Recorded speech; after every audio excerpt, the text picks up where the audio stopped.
the other class, the Jews and Christians. That's us. We were in the other class.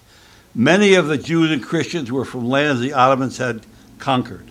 It says here, the Jews and Christians formed religion communities or millets within the empire. I looked up millet. Each millet had its own leaders and religious laws. They would lead you to believe, okay, if you weren't a member of the upper class, you had your own way to go about things. However, again, and you're not going to be surprised, they left something out, okay? And I will try to put it into you. This is page 18 of the analysis. What happened to the Jews and Christians was they had to pay what was called a tax, the jizya. Again, that's not in the book. Now, what was the jizya? Was it a 10-cent tax on cigarettes? Or, meaning you had to hide your cell phone? Nothing to do like that. Here is what the jizya was. Its purpose was to be humiliating, degrading, abasement, and poverty were imposed upon the people who had them. They made the people walk and crawl on the ground.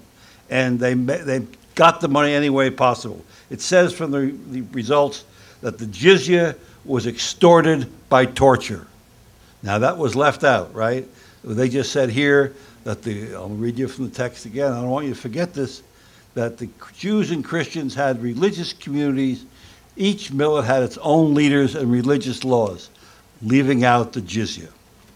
Okay, and finally, on page 93, again, we're only going to a few of these, and there are so many. I mean, I asked Jim for 4 hours, and he said, you know, Jim, maybe you shouldn't come. And that hurt my feelings because I had made some notes. In the last meeting I went to, they wouldn't let me come either. But so I'm just going to give you 10 or 12 minutes, and you'll understand that I really have a lot more stuff here. Okay. Here on page 93, again, it's the same kind of thing. What happened here? Non-Muslims were persecuted.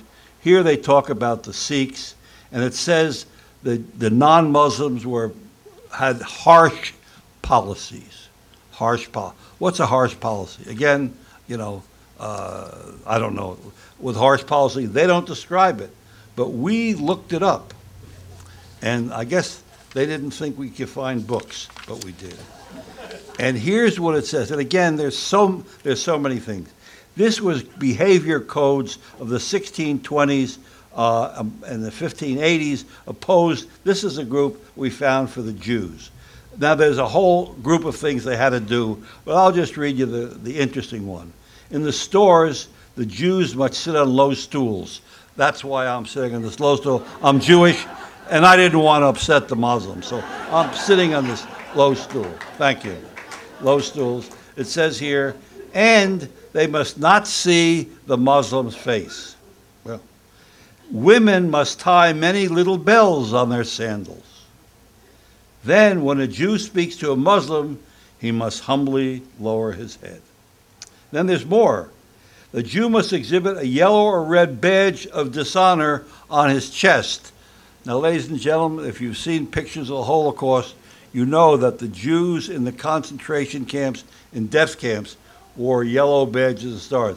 So Hitler, all he had to do was refer back to Islam in the Middle Ages, and he could find what to do. And incidentally, the history of Islam and the Nazis is a whole other topic, which we talk about some other time. We won't get into that, but they were very close.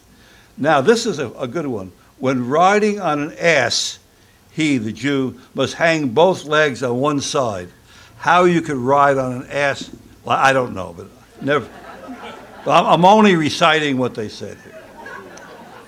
Then it says, a Jew may be restricted from establishing boundaries on private property. Now here's the good one. When there's a disclosure of a disagreement between a Jew and a Muslim, the Jewish argument has no merit. Now, the Jew could be wrong, but when he comes in, he's got no merit. This would lead you to believe that there was an inequality in this great group. So that's the story. Now, a couple of other things. I'm about through my time here. Jim keeps waving. Jim, I'll be through in a minute. But there is one thing I would like to do, and that is I would like to suggest a book to you. I do a lot of reading on American history, as I'm sure many of you do, okay? And this fellow is a hero of mine. And you may have heard of him because he was active in one of the early Tea Parties. Ladies and gentlemen, his name was Samuel Adams.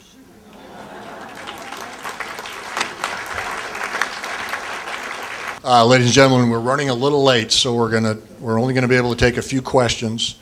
If you want to ask a question, raise your hand, and there are folks with red shirts and microphones, and so wait till somebody hands you the microphone.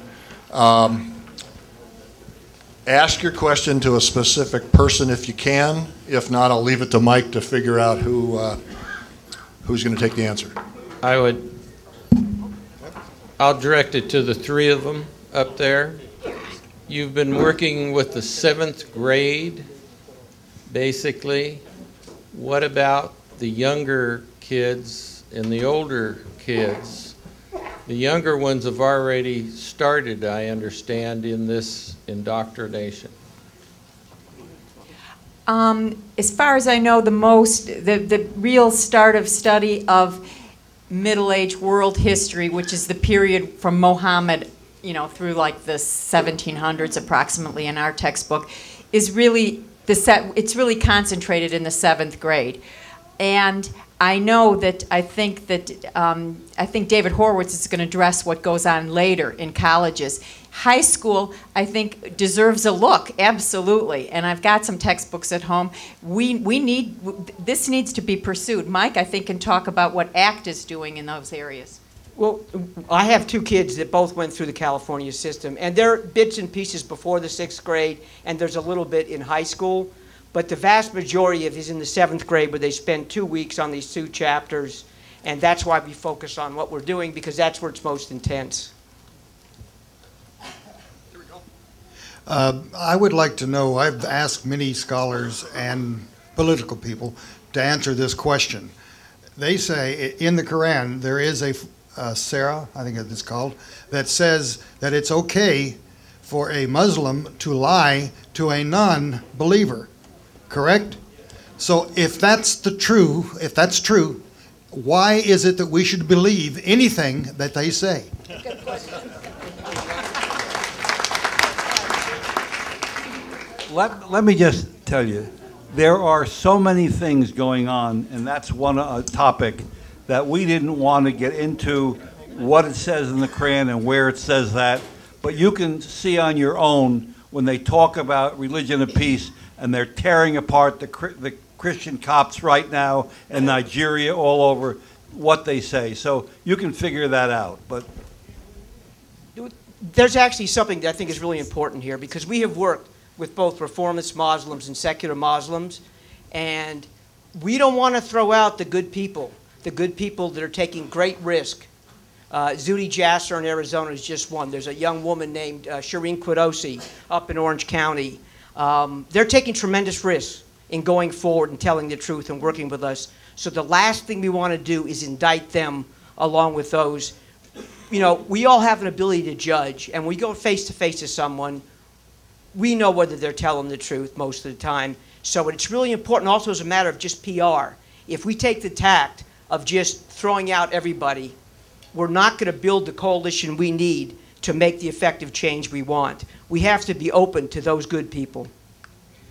One other thing I'll mention, we were so strictly looking at just Islamic history in this textbook. We're not interested in arguing about the faith, because it's supposed to be Islamic history. If they're teaching comparative religion, that's another class. They weren't teaching. The point in our textbook is, why do they have 2 pages of the Quran? Why do they sometimes make the mistake of calling him Prophet Muhammad? There's a subliminal message that seems, to me, throughout this chapter that's pro-Islam and doesn't have anything to do with history. Good afternoon. I'm Jill Parvin. I'm from the Tri-City Tea Party. I'm a board member. I'm highly involved in my local school district. My challenge is this. You say get involved in the school board, but every time I speak and I tell people I'm a persistent widow, and every time I get up before the board, you know, I tell them what I've done, and I go back and I report to my Tea Party, and I try to get people involved, and they say, my kids are grown up. I don't need to be involved. And, you know, it's really frustrating because here we are espousing that we're supposed to get involved at the grassroots level. And yet, because our kids aren't in school, but you pay property taxes, and every time you pay the property tax and you don't watch what's going on, the union is spending your money. How do you get people to really see the reality of what's going on around them? Yeah, I understand your frustration. First of all, you know, you're right. Our kids are grown up too. That's what gives us the time to do this. We wouldn't have time to spend hundreds of hours reading books and writing these things if our kids were still, you know, in grade school. So don't let them delegitimize you like that. You have to keep standing up. And good for you. And the rest of us have to be persistent. Persistence will pay off. And write the postcard, sure. Other than your supplement, do you know of any other curriculum that you would recommend that's more accurate and age appropriate? There's a number of efforts like ours actually all around the country, and I don't want to be premature, but Act for America is actually coming out with a 250-page analysis of, I think it's something like 60 or 70 textbooks around the country, where they're doing what we did with one textbook on kind of a grand scale. If you go to secureamerica@gmail.com and let me know you're interested, I'll keep you up on all that so you know what's happening. Okay, we're going to have to take a break. Please give a warm thank you to Mike, Linda, and Jim.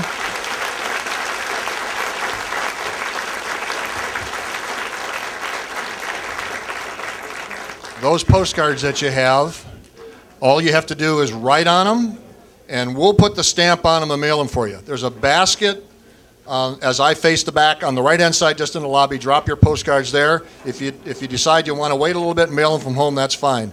Don't forget the books on Sharia law. We're going to take 20 minutes. Chance for you to get refreshed at the concession stand, buy a book, drop the postcards in. And in exactly 20 minutes, we're going to start a video called The Wall of Lies, an important video from the David Horowitz Freedom Foundation.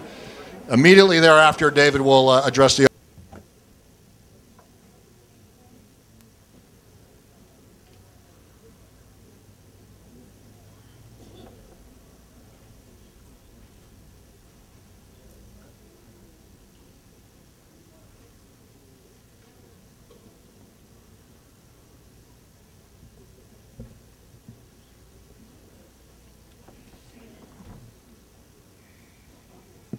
Welcome back. Our next speaker was born of communist parents. So not unpredictably, he became one of the founders of the radical New Left from the 1960s. Fortunately for all of us, he came over from the dark side and is now a leading advocate for conservative principles. Along his journey, he established and founded the David Horowitz Freedom Center, an organization whose mission is to defend the principles of individual liberty, rule of law, private property, and limited government. Sounds like a mission we can support, right?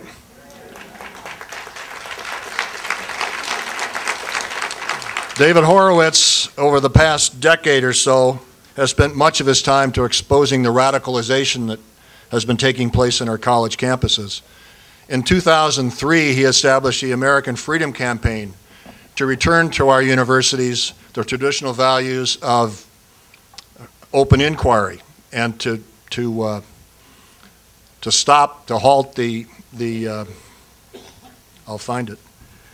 halt the indoctrination taking place in our classrooms.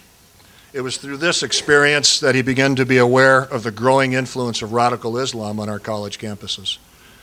He has spoken at over 300 colleges and universities and still visits over 30 campuses a year. He is considered one of America's most original and courageous political analysts, and to many is a national hero. He certainly is to me. On occasion, he's met by rude and disruptive behavior in the parts of members of the audience. The good news, we're in Ramona.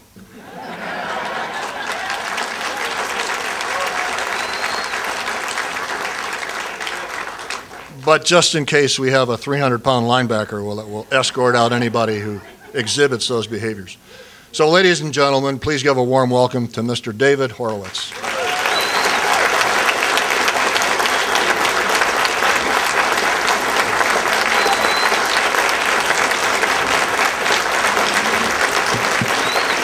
Thank you.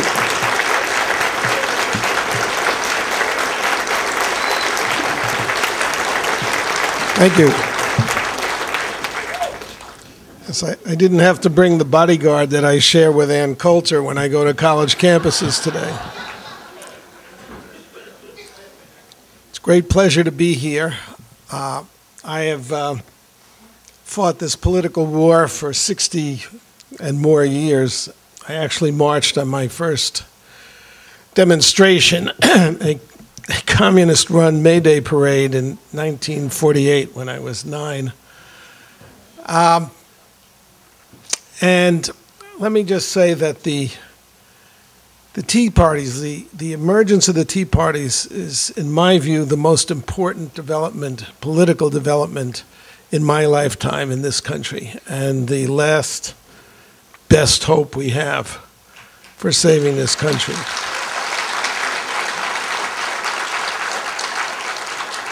And I don't say that just to flatter you, I mean it. You have a very, very important task before you.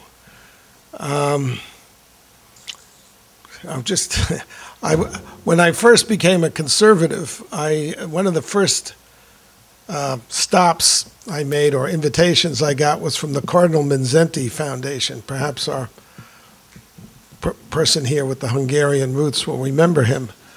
Cardinal Mindszenty was the cardinal in Budapest, and when the communists and the Soviet and the Red Army took over, instead of fleeing the country, he fled to the American embassy and became a symbol of the anti-communist resistance.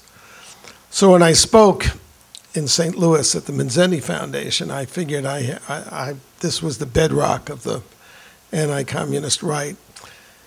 And my host introduced me as a former civil rights worker and peace activist.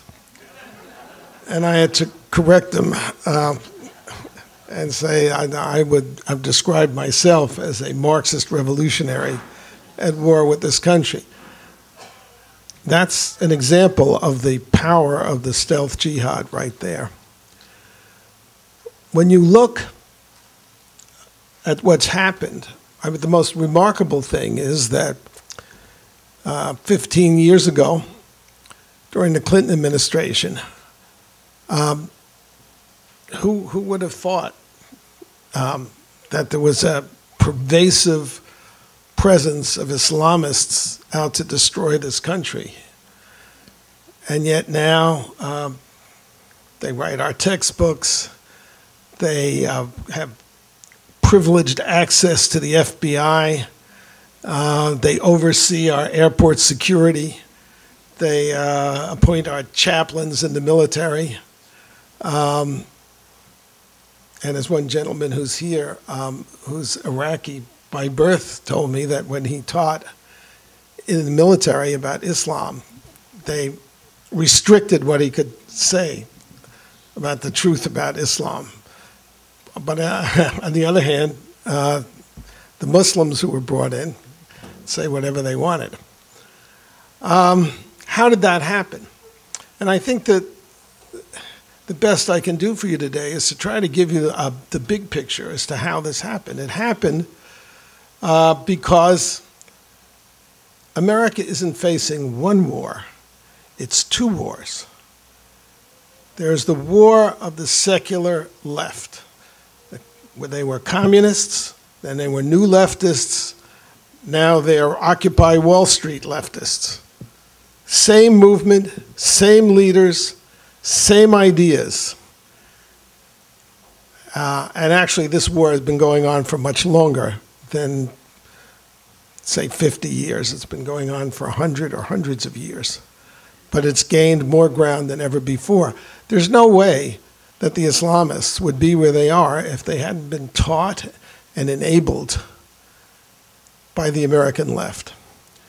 And one of the things that I like about the Tea Party is it has a historical sense. And the only conservative who has a big audience who deals with the left in a historical way is Glenn Beck. Well, it's important. So for me, this is a kind of a new dawn in the conservative movement. You have to understand who these people are, and you have to understand what I call the unholy alliance between the left and the Islamists. My parents were communists, which means they were part of a vast international conspiracy that was orchestrated and actually funded by Moscow. And they wanted, my parents were fairly innocent people. Their politics was anything but innocent, but my mother never got a speeding ticket. Very law-abiding, not like the kind of scruffy leftists you see today. But they had been sucked into this global movement. We had a German communist in our basement who was the American government wanted to deport. And they wanted the Soviet Union to win the Cold War. However, if you ask my parents what they were, well, my mother was a registered Democrat. Some things never change. But they would have called themselves progressives. When I was 12, I was recruited into Young Progressives of America, which was a Communist Party organization. When I was younger, I went to a communist camp, but didn't say communist camp. It was called Wochika, which sounds Indian, but it was an acronym for Workers' Children's Camp. But it was all communists. All of our political activities were in things like civil rights. They had the Emergency Civil Liberties Committee because the ACLU wasn't left enough at that time. That's changed. They had a committee for the protection of the foreign-born. They weren't interested in the foreign-born. They were interested in the fact that many leaders of the Communist Party were immigrants that the government wanted to deport because they were conspiring with a totalitarian enemy to sabotage America and overthrow the state. The slogan of the Communist Party, and this is in the era of Stalin, was peace, jobs, and democracy. And of course, we had a book on the shelf called The Cry for Social Justice. Now, why is that? And of course, when communists were hauled before congressional committees, or when they were tried, actually, when the communist leaders were tried, they claimed to be Jeffersonian Democrats. And that's because it's obvious if you're at war with a country and you are inside that country, if you tell people that's what your agenda is, they're going to string you up from lampposts. So leftists live by the lie. They're always lying. And it bothered me no end until Beck came along. That conservatives, and it still bothers me that conservatives refer to them as liberals. What are they liberal about except hard drugs, sex, and spending your money? No, they're not, and coddling our enemies. I guess that's liberal too. I would see these deranged pro-Castro, anti-American radicals like Medea Benjamin, and our people, not, I understand MSNBC, are referring to them as peace activists. They're at war with America. It's very interesting how this alliance works. The first thing, by the way, that the left does is to embargo, suppress, any criticism of it. And it does this by screaming McCarthyism. And all those so-called liberals do it too, and they protect leftists, terrorists, by talking about McCarthyism. And now as you saw Robert Spencer say in the first film, the Organization of the Islamic Conference invented actually it was the Muslim Brotherhood invented this term Islamophobia. Where do they get that? I mean, homophobia, Islamophobia. It's to shut up anybody who will tell the truth about them or criticize them. This is really the basic fight that we have. It's a fight for our free speech because nobody's suppressing their free speech. We're the ones whose free speech is, that's why I have to go with bodyguards to campuses. And when I go, we make elaborate negotiations with universities that they have security there and that they agree they're going to throw out people who come inside the speech to create a riot and obstruct it. And that was a long battle to get that done. And it only happened actually when you get to a certain age and names go right out the... But the Minuteman spoke at Columbia, and these little lefty fascists stormed the stage and shut it down, and it was on... Now that we have a channel, which at least gives us access, Fox, it was on television, and it embarrassed. It's the university presidents and administrators have no scruples, no ethics, but they don't want to be embarrassed publicly. And so that's made it a little easier for us on college campuses. Islamophobia is defined as anything that criticizes Islam's treatment of women, anybody who says Islam is political. I mean, this is explicit. If you look on the website, it's the Runnymede Foundation defined these principles. Resolutions have been passed at UCLA, actually after a speech I gave, because of the speech, and at UC Santa Barbara against Islamophobia, which would prevent you from making any critical remarks about Islam's treatment of other religions, of women, its involvement in any way with violence, and so forth. And Hillary Clinton has met with these Islamists at the UN, and the United States is not playing a terrific role in defending free speech internationally. And of course, in Europe, it's already pretty much gone. If you criticize Islam, you can find yourself in jail. So you need to focus on the way the left operates politically to understand how the Islamists are operating politically. This began in the Middle East in the, I don't like to call it the Palestinian struggle because it's an invented people. Newt was absolutely right about that. But the Muslim, first it was an Arab, and now it's a Muslim war to push the Jews into the sea. You saw the head of the Muslim Brotherhood saying that's what we're going to do.